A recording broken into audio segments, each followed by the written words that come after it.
সরকারের প্রতি আমাদের আহ্বান থাকবে, আমরা চাই যে এটা সফলভাবে সকল ঐক্যবদ্ধভাবে এটা হোক। প্রয়োজনে সময় নিয়ে এই বিষয়গুলো আরো আলোচনা এবং সরকার এটা স্পষ্ট করুক, অর্ডারের খসড়াটা প্রকাশ করুক ঐক্যমত্য কমিশন বা সরকারের পক্ষ থেকে, তাহলে আমরা এটাতে অংশগ্রহণ করতে পারবো। আমাদের করণীয় থেকে সরকার কি করবে এটা সরকারের স্পষ্ট করতে হবে। জুলাই সনদের এই বিষয়গুলো স্পষ্ট হওয়ার আগেই যদি হওয়া ছাড়া কেউ যদি যায়, সেটা তাদের দায়িত্ব, তারা নিজ দায়িত্বে সেখানে যাবে, কিন্তু এটা তো কোনো মিনিং ক্রিয়েট করবে না, এটার কোনো মূল্য থাকবে না। আপনি ঘোষণাপত্রের মতো আরেকবার সবাইকে ডেকে, পুরো দেশবাসীকে ডেকে একটা কাগজে সাইন করলেন সবাই মিলে, যার কোনো আইনি মূল্য নাই, যেটা পরের দিন যদি কেউ অস্বীকার করে আপনি তাকে কিছুই বলতে পারবেন না। ফলে কোনো রাজনৈতিক দল যদি এটাতে যায়, অংশ নেয়, ফলে তাকে ভেবেচিন্তে এটাতে যেতে হবে এবং তাকে তার জবাবটা দিতে হবে। আমরা জনগণের কাছে এই বিষয়গুলো স্পষ্ট করব এবং আমরা সরকারের কাছে এই দাবি জানাবো যে আপনি এই আদেশের বিষয়টা স্পষ্ট করেন। আদেশটা মূল, আপনি সনদ সাইন করলে, সনদ তো অলরেডি প্রণীত হয়ে গিয়েছে, আমাদের ঐক্যমত আমরা দিয়ে এসেছি। স্বাক্ষরের বিষয়টা কেবলই আনুষ্ঠানিকতা। ফলে কালকে সাইন করা না করার মধ্যেও কিছু আসলে যায় আসবে না। যদি 10টা দল সাইন করে আর 10টা দল না করে, এটাও আসলে কোনো মিনিং করবে না। সবাই মিলে করলেও কোনো মিনিং ক্রিয়েট করবে না। মিনিং ক্রিয়েট করবে যে অর্ডারটা জারি হবে যেদিন সেদিন থেকে। ফলে অর্ডারটা কবে জারি হবে, অর্ডারের টেক্সট কি হবে, কে জারি করবে, এই বিষয়গুলো স্পষ্ট করা এসেছে সেই জায়গা থেকে। ফলে আমরা যারা গণঅভ্যুত্থানে অংশগ্রহণ করেছিলাম এবং পরবর্তী সময়ে জাতীয় নাগরিক কমিটি, বৈষম্যবিরোধী ছাত্র আন্দোলন এবং জাতীয় নাগরিক পার্টি, আমরা এই পুরো প্রক্রিয়ার সাথে সবসময় ওতপ্রোতভাবে জড়িত ছিলাম। সর্বশেষ জুলাই সনদ প্রণয়নের কথা যখন আসলো, আমরা বলেছিলাম যে এটার একটা আইনি ভিত্তি দিতে হবে। শুধুমাত্র আমরা যদি কতগুলো রাজনৈতিক দল এক জায়গায় বসে একটা দীর্ঘ আলোচনার মধ্য দিয়ে কিছু বিষয়ে ঐক্যমত আসি, সেটাই যথেষ্ট না যে একটা নিশ্চয়তা আমাদেরকে দিবে যে সেই বিষয়গুলো রাজনৈতিক দলগুলো পরবর্তীতে ক্ষমতায় গেলে সেটা বাস্তবায়ন করবে। আমরা অতীতেও দেখেছি, 90-এর গণঅভ্যুত্থানের পরেও দেখেছি এই ঘটনাগুলো ঘটেনি। ফলে এই কারণে আমরা বলেছিলাম যে গণঅভ্যুত্থানের পরে জাতীয় ঐক্যমত্য কমিশনের যে প্রক্রিয়া, তারপরে আমরা যে আলোচনাটা হবে সেটা আসলে একটা আইনি ভিত্তি দিতে হবে। তো আগামীকাল যেই অনুষ্ঠানটা হতে যাচ্ছে সেখানে জুলাই সনদ স্বাক্ষরের ঘটনা ঘটবে। ফলে জুলাই সনদের আইনি ভিত্তি বা যে অর্ডার জারি করার কথা বলা হচ্ছে, সেই অর্ডার জারির আগে স্বাক্ষর, সেটা কিন্তু কেবলমাত্র সেরিমোনিয়াল, সেটা আনুষ্ঠানিকতা। জুলাই সনদ প্রণীত অলরেডি হয়ে গিয়েছে, সবাই একটা জায়গায় ঐক্যমত এসেছে যে আমরা কি কি পরিবর্তন চাই। সেখানে কিছু কিছু দলের কিছু কিছু বিষয়ে নোট অফ ডিসেন্ট আছে, তাদের ভিন্ন মত থাকতেই পারে, এবং আমাদেরও সেখানে একটা দাবি ছিল যে নোট অফ ডিসেন্ট থাকলেও ডকুমেন্টেশনের জন্য কিন্তু গণভোটে পুরো সামগ্রিক বিষয়টাই যাবে। জনগণ যদি পক্ষে ভোট দেয় তাহলে জুলাই সনদ অনুমোদিত হবে এবং পরবর্তী সংসদ, যার একটা কনস্টিটিউটিভ পাওয়ার থাকবে, তারা সেই সনদ অনুযায়ী সংবিধান সংস্কার করবে।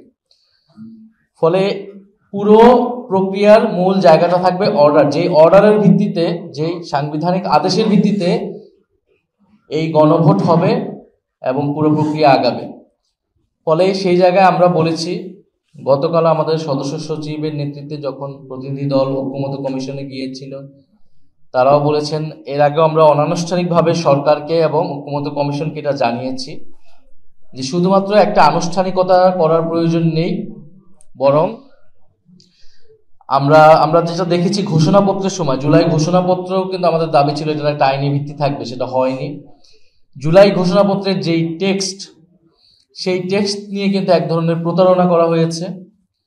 সেই টেক্সটটা আমাদেরকে দেখানো হয় নাই। আগে যে অংশ দেখানো হয়েছে ঘোষণাপত্র পাঠের সময়, সেটা পরিবর্তিত হয়েছিল এবং সেটা অনেক কম্প্রোমাইজ একটা ডকুমেন্ট হয়েছে। সেখানে বলা হয়েছে সংসদে এটা ঠিক হবে, এবং ঐতিহাসিক ন্যারেটিভের জায়গা থেকেও অনেক কিছু আসেনি গণ অভ্যুত্থানের এবং গত 16 বছরের। এটা আমরা পরবর্তী সময় সমালোচনা করেছি। ফলে আমরা আরেকটা এরকম ঘটনার সাক্ষী হতে চাই না যেটার আসলে কোনো মিনিং নাই। আমরা ওই আইনি ভিত্তি ছাড়া এবং অর্ডারের ব্যাপারে নিশ্চয়তা ছাড়া আমরা যদি সনদে স্বাক্ষর করি, সেটা মূল্যহীন হবে এবং পরবর্তীতে সরকার অর্ডার আসলে কিসের প্রেক্ষিতে দিবে, কি টেক্সট সেখানে থাকবে সেই নিশ্চয়তা আমরা পাচ্ছি না। ফলে আমাদের সদস্য সচিব যেমনটা বললেন যে আমরা সেই বিষয়টা নিশ্চিত না হওয়া পর্যন্ত আমরা জুলাই সনদে স্বাক্ষরের যেই অনুষ্ঠান বা যেই আয়োজনটা চলতেছে সেখানে আমরা নিজেরা অংশীদার হব না। এই সামগ্রিক প্রেক্ষিতে আমরা কয়েকটি বিষয় তুলে ধরছি সরকারের কাছে, ঐক্যমত্য কমিশনের কাছে, কারণ আমরা চাই যে এই পুরো প্রক্রিয়াটা সফল হোক। প্রথমত, জুলাই সনদ বাস্তবায়ন আদেশ, এই আদেশের খসড়া সনদ স্বাক্ষরের আগেই প্রকাশ করতে হবে। জুলাই সনদ বাস্তবায়ন আদেশ জনগণের সার্বভৌম অভিপ্রায় অনুসারে প্রধান উপদেষ্টা ডক্টর মোহাম্মদ ইউনূস জারি করবে। অর্থাৎ আমরা বলতেছি যে জুলাই সনদ স্বাক্ষরের আগেই সনদ বাস্তবায়নের যে আদেশটা হবে সেই আদেশের খসড়াটাতে আমাদের আগে ঐক্যমত হতে হবে। তার উপর ভিত্তি করে আমরা জুলাই সনদে স্বাক্ষরের বিষয়টা বিবেচনা করব। ফলে সেই আদেশের টেক্সট যেটা তার খসড়া এবং এই আদেশটা আমরা বলেছি যে এটা ডক্টর মোহাম্মদ ইউনূস তিনি যেহেতু জুলাই গণ অভ্যুত্থানের শক্তিতে সরকার গঠন করেছেন, যদিও পরবর্তীতে 106 এর মতামত নেওয়া হয়েছে, কিন্তু তার মূল বৈধতার উৎসটা হচ্ছে জুলাই গণ অভ্যুত্থান। ফলে এই জুলাই সনদের বৈধতার উৎসটা হতে হবে জুলাই গণ অভ্যুত্থান। সেই জায়গা থেকে সেটা প্রেসিডেন্ট নয়, বরং হেড অব দি গভর্নমেন্ট হিসেবে ডক্টর মোহাম্মদ ইউনূস সেটি জারি করবেন। দ্বিতীয়ত, জুলাই সনদের 84টি বিষয় রয়েছে, সেই 84টি বিষয় একত্রে গণভোটে যাবে। গণভোটে নোট অফ ডিসেন্টের আলাদা কোনো কার্যকারিতা থাকবে না। গণভোটের প্রশ্ন কি হবে তা আগেই চূড়ান্ত করতে হবে এবং আমাদেরকে সেটা দেখাতে হবে রাজনৈতিক দলগুলোকে। তৃতীয়ত হচ্ছে, গণভোটের দ্বারা জনগণ সনদ অনুমোদন করলে, অর্থাৎ সনদের পক্ষে ভোট দিলে পরবর্তীতে সংসদকে কনস্টিটিউট পাওয়ার ডেলিগেট করা হবে সনদ অনুযায়ী সংবিধান সংস্কার করার জন্য। এই দাবির সাথে মোটামুটি সবাই এখন একমত। সংস্কারকৃত সংবিধানটা 2026 সংবিধান হিসেবে পরিচিত হবে। ফলে এটাও আমাদের কাছে কিন্তু এখন স্পষ্ট হয়নি যেটা কি সংশোধনী হবে না এটা 2000 যেটা রেফারেন্স পয়েন্টটা কি হবে। ফলে আমাদের দাবি থাকবে এটা যেহেতু কনস্টিটিউট পাওয়ার ডেলিগেট করা হবে সংসদকে এবং গণভোটের মাধ্যমে জনগণের একটা অনুমোদন নেওয়া হবে, ফলে এই সংবিধানটা সংস্কারকৃত 2026 সংবিধান নামেই পরিচিতি লাভ করবে এবং রেফারেন্স পয়েন্টটা এই 2026 হবে। আমরা এই তিনটি দাবি উল্লেখ করতেছি, যে তিনটি বিষয় পরিষ্কার হওয়ার পরেই জুলাই সনদ স্বাক্ষরের যে অনুষ্ঠান সেই অনুষ্ঠান হতে পারে এবং সেখানে আমরাও অংশগ্রহণ করতে স্বাচ্ছন্দ্য বোধ করব। তবে এই বিষয়গুলোর নিষ্পত্তি না হওয়া পর্যন্ত আমরা জুলাই সনদে আসলে স্বাক্ষরের এটা একটা আনুষ্ঠানিকতা, সেই আনুষ্ঠানিকতা পার হওয়া না হওয়া একই বিষয়। বরং জনগণের সামনে এই বিষয়গুলো স্পষ্ট না করে জুলাই সনদ স্বাক্ষরের এই আয়োজন করাটা একটা ছলচাতুরির মতো মনে হবে। ফলে আমরা জনগণকে কোনো অন্ধকারে রাখতে চাই না এবং রাজনৈতিক দল হিসেবেও এটা আমাদের অধিকার যে সরকার এই সনদ কিভাবে বাস্তবায়ন করবে, কোন প্রক্রিয়ায় বাস্তবায়ন করবে সেটি আগেই জনগণের সামনে এবং আমাদের কাছে পরিষ্কার করা।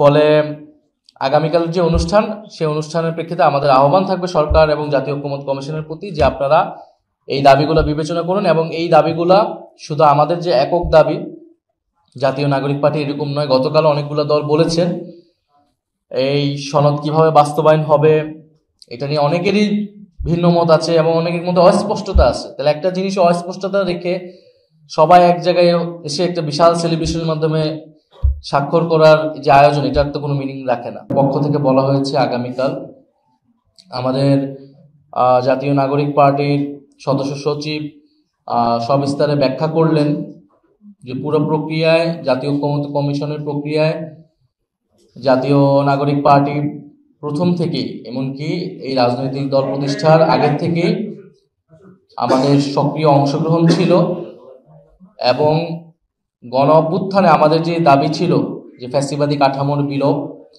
এবং একটি নতুন বন্দোবস্ত প্রতিষ্ঠা, অর্থাৎ গণ অভ্যুত্থান শুধুমাত্র একটা রেজিম চেঞ্জের জন্যই, সরকার পরিবর্তনের জন্যই হয়নি, বরং একটি ফ্যাসিবাদী কাঠামোর সংস্কারের মধ্য দিয়ে একটি গণতান্ত্রিক রাষ্ট্র প্রতিষ্ঠার জন্য সেই অভিপ্রায় থেকে জনগণ রাজপথে নেমেছিল সেই সূত্র ধরেই কিন্তু আমরা বলেছি নতুন বাংলাদেশের কথা এবং সংস্কারের কথা।